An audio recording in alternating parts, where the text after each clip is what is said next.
Hello everyone! So today we have some Cubase news to go over, some pretty exciting stuff.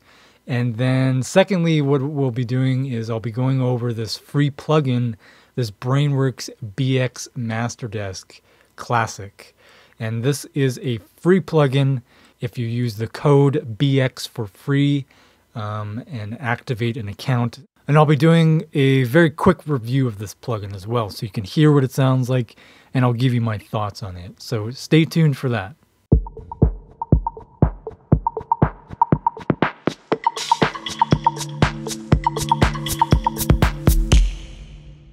Okay, so first with the Cubase news. So there is not going to be Cubase 11.5, which should have been coming out roughly this time of year in November. And instead what they're doing is they're going to continue with the Cubase 11 license.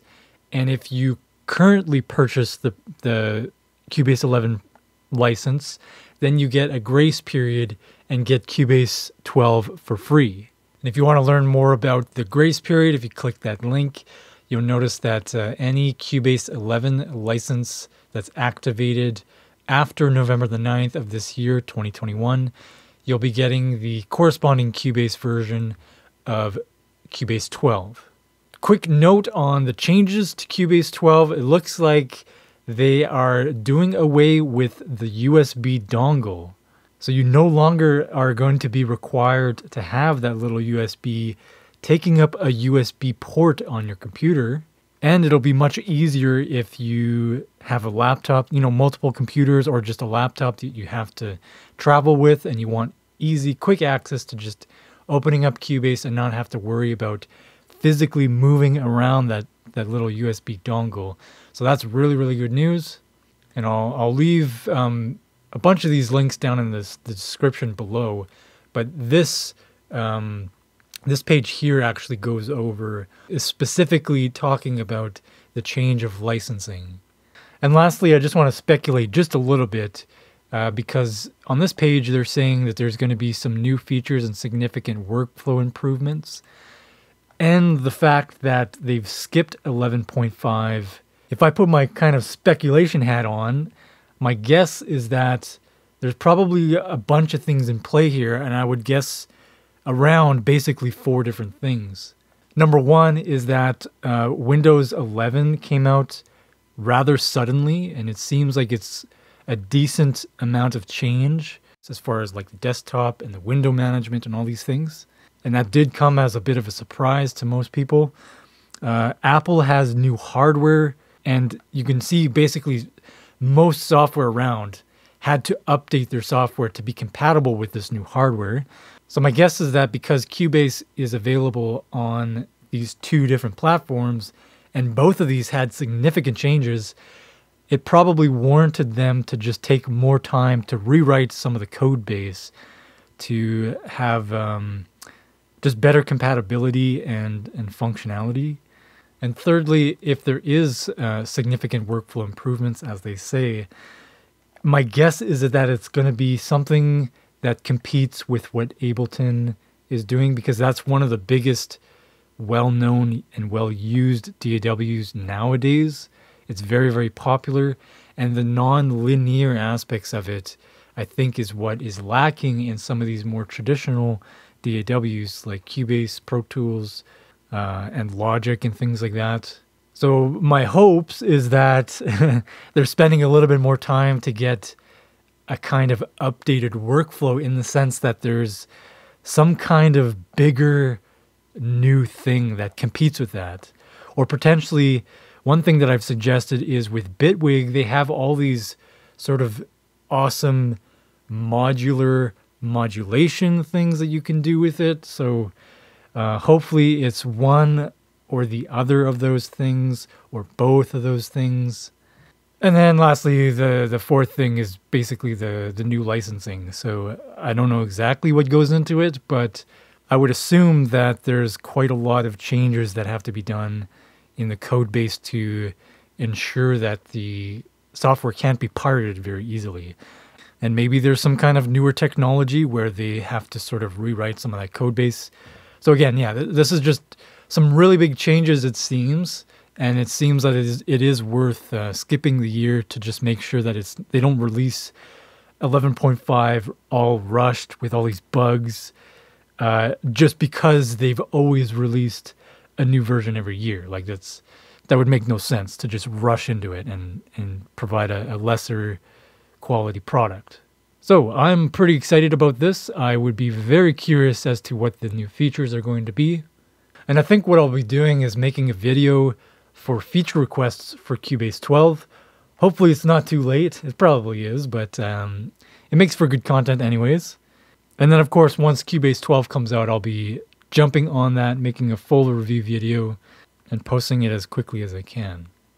And secondly, there is the Brainworx Masterdesk Classic plugin, which is currently free until November the 24th. So from my understanding, it's basically the same sort of feature set as the original Masterdesk, but it looks like there's slightly less features. So I don't see a de-esser in there. I don't see the comp mix feature, and there's no mono maker and stuff. So there's slightly less features, but a lot of the same important features, like this foundation, the total harmonics distortion, the tone knob is slightly different. It still has the hard and soft compressor type, the tone, 4 separate tone settings, which I believe is similar here. But what I did want to do was provide a short little demo here. I did already master this one track. It's a kind of a chill hip-hop track using the Warm Audio bus compressor, along with some other plugins that I use for mastering. And I've kind of ran it through just the Masterdesk with similar type of settings, such as adding a little bit of stereo enhancement, adding a little bit of compression, using the same limiter, and also using the same EQ settings going into both masters. I'll do a quick side-by-side, and then I'll kind of just run through the controls of this plugin. So here is the original master with the Warm Audio.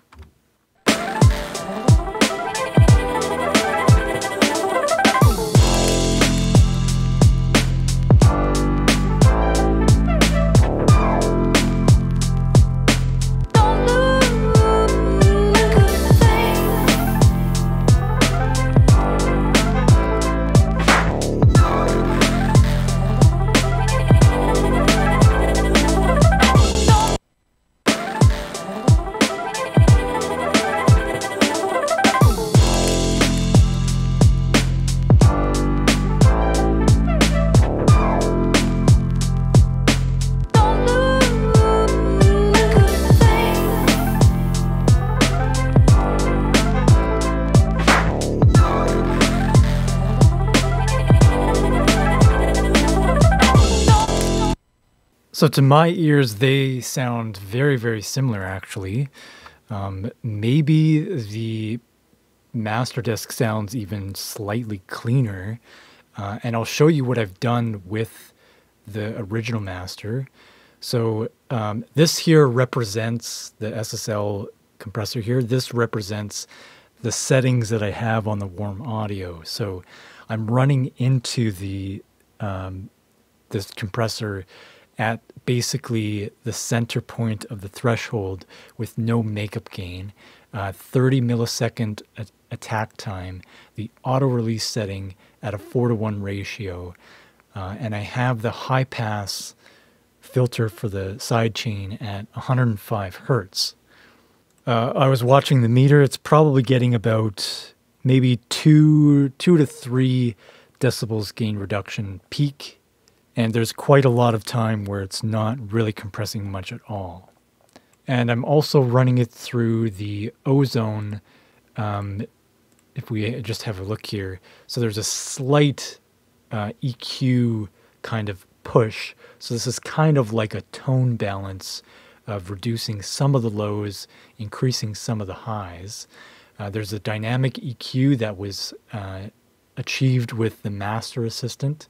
It found the key areas that can reduce the total amount of artifacts from limiting into the limiter. I also have the stock Cubase imager plugin that's adding just a little touch of width and a touch of mono maker at the very low end. I also have a soft clipper here with a fairly high mix amount, but it's not running it too hot. There's second and third order harmonics in there. And then I have it run through the Pro L2 limiter with these particular settings. So the Pro L is exactly the same, except that it's adjusting for what volume has been added in on the Masterdesk to match the volume running into the limiter from the analog master version. And then to quickly touch, I have this passive EQ to cut some of the low frequencies. Again, just to roll that off, it's a little too heavy. And then adding a little bit of the mid frequencies in there to just provide some clarity and some bite. And that is being run through both sets of masters, and that's before any of these compressors. So now let's actually get to some more fun stuff, and let's actually tweak some of these settings.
Cool. So my thoughts are that this is an excellent plugin. Actually, it's very simple, but a lot of the features and kind of settings that you can tweak is basically most of what I would try to be doing in most mastering scenarios. So, for instance, I'm always looking to add some kind of harmonic distortion to fill in and give the track some kind of aggression or grit or something, but not always. And I want some type of variability with it. And this does have a pleasant tone to it, whether it's extreme or low. And when you really dial it back and just have a touch of it, it's still nice and clean sounding. So I really like that.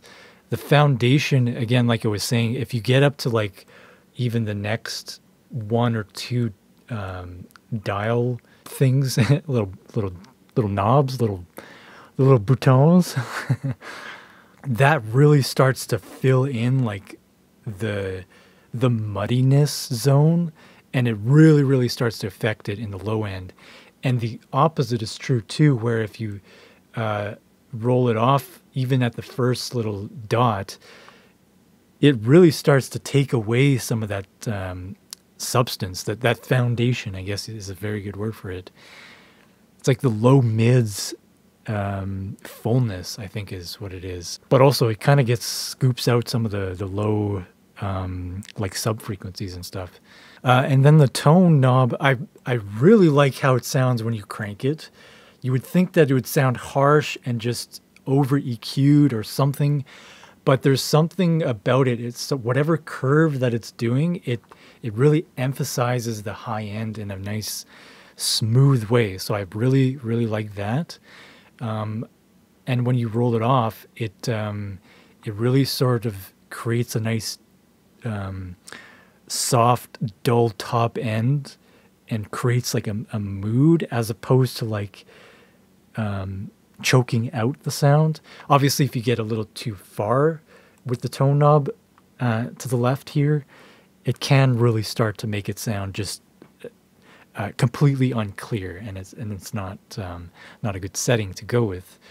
The stereo enhancement, I didn't play too much with it, but what I have experimented with it, a nice sort of moderate level of stereo enhancement does work really, really well.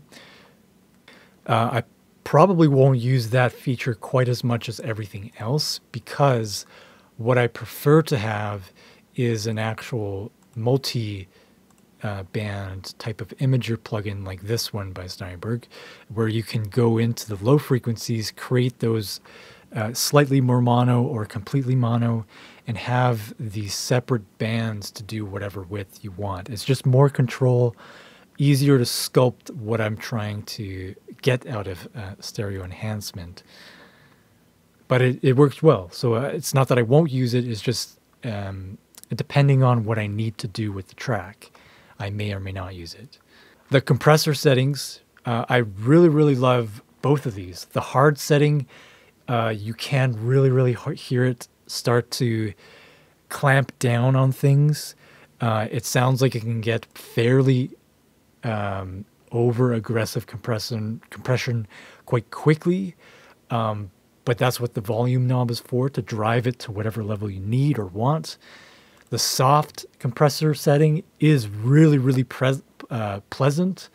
And when you push it really hard, I noticed, and dial back the trim to gain match, it really, really sounds nice and soft still. And it still reduces dynamic range, does the compression as you would want it to, but sounds like it's preserving the transients quite well. So kudos to them on that. The tone, you can really hear it shape slightly differently.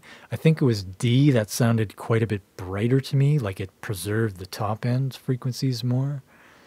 Each one of these sounded equally viable. It's almost too many options for me. I would need to dive into the manual to get a sense of what these settings are to better use the plugin. And lastly, the dynamic range meter. I think this is a cool feature. I would like to see gain reduction and just understand what the compressor is doing more. Maybe that would be a suggestion. However, I do kind of like that there is no gain reduction meter, because then it forces me to concentrate on what it sounds like as opposed to concentrating on the numeric value of gain reduction. So yeah, replacing that and just not having that and having a dynamic range meter, going based off of that as an output or as a goal, as opposed to a numeric value of gain reduction. So yeah, let me know what you think about this plugin. Go and grab it, play around with it. To be honest, this is one of my most favorite free plugins I've had in a long time. There was some years ago, Native Instruments gave Replica plugin, a delay plugin. This bad boy right here. This is one of my favorite delay plugins, and it was free one Christmas, I believe. And I still use this plugin to this day, actually. I more often use the XT because I've upgraded and have access to the XT version of the plugin, which has more features and just really, really cool. But I foresee myself using this for a lot of masters, actually. I've been using this compressor a lot for mastering, especially, and using the ozone to see what the master assistant tells me to kind of make some further decisions on what to do with the master. I've been using the soft clipper built into Cubase here as some added distortion. The warm audio compressor has its own saturation, some transistor coloration, which is nice. But I really like this harmonic distortion. This is really, really nice. So overall, 2 huge thumbs up from this guy. So yeah, that is my thoughts. Hope you enjoyed it. Thanks for watching, and we'll see you in the next one.